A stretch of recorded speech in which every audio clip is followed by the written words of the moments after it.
واحد عنده 3 اولاد.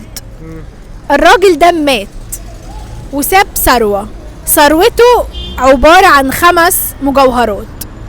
الراجل كتب في وصيته ايه بقى؟ ان الثروة بتاعته تتقسم على كل واحد، بس بشرط محدش ياخد اكتر من التاني. ازاي هنقسم ال5 على 3 اشخاص؟ كل واحد هياخد مجوهرة عادي. تمام، واخر مجوهرتين مثلا نبيعهم ونقسم الفلوس. هو مقالش نبيع، نقسمها بقى، مش شرط نقسمها، ما هو مش بقى فلوس ولا اقسم. لا هو مجوهرات. مجوهرة هو بقى عايز يقسمهم مجوهرات، وقال لك والشرط ده قال لك ايه؟ محدش هياخد اكتر من التاني. فازاي هنقسم ال5 على 3؟